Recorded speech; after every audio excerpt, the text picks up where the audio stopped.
আসসালামু আলাইকুম। আমার নাম ওমর ফারুক। আমার বাবার নাম ডক্টর হলি আহমেদ বীর বিক্রম। আমার মা মুমতাজ বেগম। আমার জন্মের সময় আমার বাবার পোস্টিং ছিল যশোর শহরে। উনি আর্মিতে কাজ করতেন। যশোর তখন সেভাবে খুব উন্নত ছিল না। জন্মের সময় ওখানে সেরকম কোনো হাসপাতালও ছিল না, সুতরাং আমার বাবা আমার মাকে নিয়ে ঢাকায় আসেন। বাবার মুখে শুনেছি, মার মুখে শুনেছি। এসে আমরা জিয়া সাহেবের বাসায় আমরা উঠি। আমার জন্ম হয় সিএমএইচে, বাহিরে ছিলেন বেগম জিয়া, এটা আমি শুনেছি আমাদের মুখে।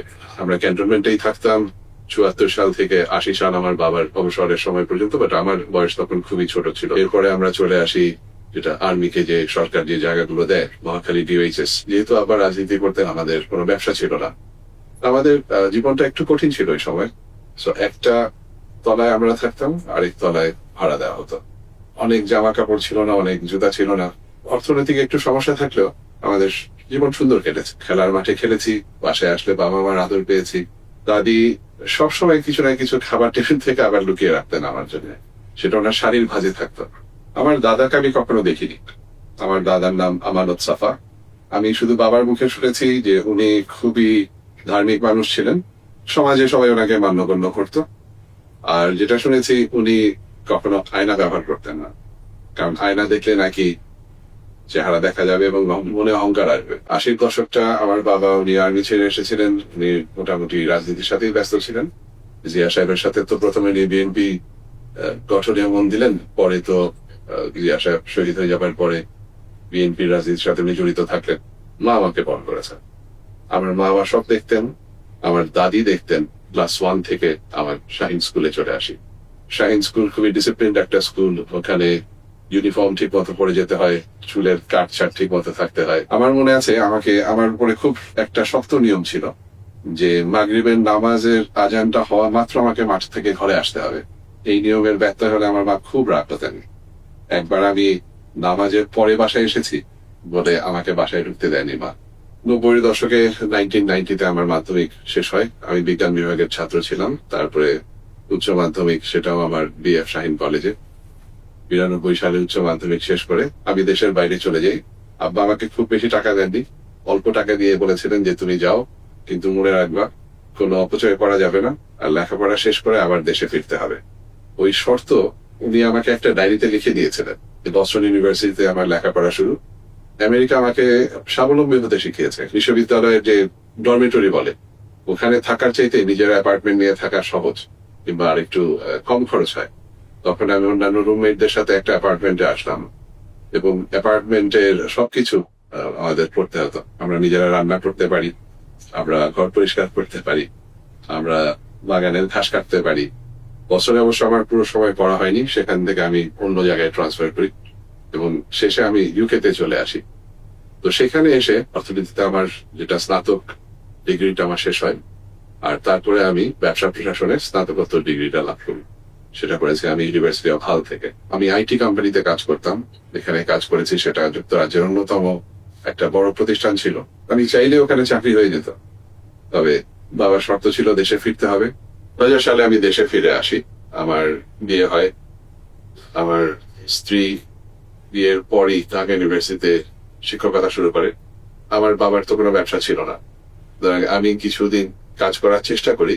আমার বাবা একদিন বলছিলেন যে উনি স্বাধীনতার সময় ওনার ভূমিকাটা নিয়ে উনি একটা বই লিখতে চান। তো কথা প্রসঙ্গে আমি বললাম আব্বাকে যে বাবা, বই লিখলে তো হবে না, এটা মানুষ গল্প মনে করবে। তুমি একটা রিসার্চ পেপার লেখো, একটা পাবলিকেশন করো, কিংবা পিএইচডি করো। তো উনি ওটাকে কেমন একটু চ্যালেঞ্জ হিসেবে নিলেন। অক্সফোর্ড ব্রুকস ইউনিভার্সিটিতে ওনাকে প্রফেসর ব্যারি অক্সফোর্ড, ওনার অধীনে উনি গবেষণা কর্মে উনি ভর্তি হয়ে গেলেন, পিএইচডি করতে শুরু করলেন। তো বাংলাদেশে ওনার একজন সুপারভাইজারের দরকার ছিল। তো উনি প্রফেসর এমাজউদ্দিন সাহেবের সাথে যোগাযোগ করলেন। উনি ঢাকা বিশ্ববিদ্যালয়ের ভাইস চ্যান্সেলর ছিলেন। তো উনি আমার বাবার দ্বিতীয় সুপারভাইজার হলেন, এবং আমার কাজটা ছিল ওনার লেখা তথ্য এবং ওনার যে লোকাল সুপারভাইজার, স্থানীয় যিনি সুপারভাইজার ছিলেন প্রফেসর এমাজউদ্দিন সাহেবের কাছে, এটা নিয়ে যাওয়া আসা। একটা সময় আমাকে এমাজউদ্দিন সাহেব বললেন যে তুমি পড়াও না কেন? তো উনি যখন বললেন, আমি শিক্ষকতায় শুরু করলাম। ১ বছর ওনার প্রতিষ্ঠানে আমি পড়াই, এবং তারপরে আমি অন্য একটা প্রাইভেট বিশ্ববিদ্যালয়ে চাকরিতে ফুল টাইমে আমি জয়েন করে যাই। অনেক ছাত্রছাত্রী আমার হাতে গড়া। 20 বছর আগে পাশ করে গেছে, কিন্তু কথা হয়। তারা দেশে আছে, অনেকে বিদেশে আছে, অচেনা জায়গায়। হয়তো আমি প্রথমবার গেছি, কিন্তু হঠাৎ কেউ এসে বলছে, স্যার আপনি এখানে, আমি আপনার ছাত্র ছিলাম, আমি আপনার ছাত্রী ছিলাম। খুবই ভালো লাগে। আমি শিক্ষকতা করা ছাড়াও ওখানে ক্যারিয়ার কাউন্সিলিং সেন্টারে কাজ করেছি। তারপরে একটা সময় আমাকে গ্রাজুয়েট স্কুলের দায়িত্বে দেওয়া হলো, আমেরিকান সোসাইটি ফর এইচআর ম্যানেজমেন্টের সদস্য, এবং আমি Bangladesh society for HR management, সেখানে আমি একজন ফেলো। সমাজসেবামূলক কাজে আমার পরিবার সবসময় সম্পৃক্ত আছে। আমার বাবা ডক্টর অলি আহমেদ, ওনার একটা ফাউন্ডেশন আছে, চন্দনাইশের যাদের প্রয়োজন, ছেলে মেয়েদের লেখাপড়া, তাদের চিকিৎসা, কিছু ক্ষেত্রে হয়তো ওটার সময় কিংবা রমজানের সময় জাকাত দেওয়া, এই কাজগুলো সেই ফাউন্ডেশনের অধীনে হয়। Bangladesh society for assistance two hearing impaired children, যেটার প্রতিষ্ঠাতা আমাদের চন্দনাইশের প্রফেসর ডক্টর নুরুল আমিন, আমি সেই সাহিকে আজীবন সদস্য। 2024 সাল থেকে আমি সেখানে সাধারণ সম্পাদকের দায়িত্ব পালন করেছি। সাহিকে যারা বধির শিশু আছে, স্কুলে যাওয়ার মতো তাদেরকে উপযুক্ত করে তোলা হয়। কারো হয়তো কথা বলতে একটু অসুবিধা হয়, তো ওখানে স্পিচ ডিলে একটা স্কুল আছেন, সেখানে ওদেরকে শেখানো হয়। রাজনীতিতে আমি কেন, যখন থেকে আমি বুঝতে শিখেছি, আমি আমার বাবাকে ওনার আর্মির পোশাকে দেখিনি, আমি ওনাকে জনগণের কাতারে দেখেছি।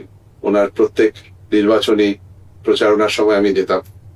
আমার কাজ ছিল মানুষের সাথে গণসংযোগ করা। 2018 সালের নির্বাচন, এটাকে নির্বাচন বলা যায় না।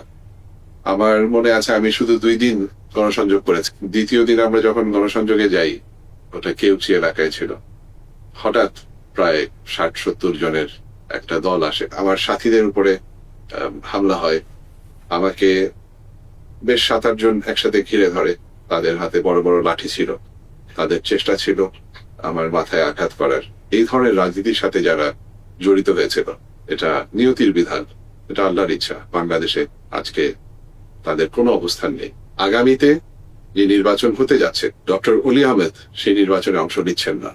আমি ওমর ফারুক চন্দনার সাতকানিয়ায় সংসদ নির্বাচনে প্রার্থী হিসেবে প্রতিদ্বন্দ্বিতা করছি। আমার বাবা আমাকে একবার বলেছিলেন, রাজনীতি মানুষকে জোড়ার খেলা, ভাঙার খেলা না। আমাদের রাজনৈতিক দল লিবারেল ডেমোক্রেটিক পার্টি 2006 সালে প্রতিষ্ঠা হয়। প্রতিষ্ঠাতা ডক্টর অলি আহমেদ বীর বিক্রম। আমাদের দলের মূল রাজনৈতিক আদর্শ মুক্ত উদারনৈতিক গণতন্ত্র। আমরা ছাতা মার্কায় নির্বাচনে অংশগ্রহণ করি। এই ছাতা মার্কা আস্থা, আশ্রয় এবং ঐক্যের প্রতীক।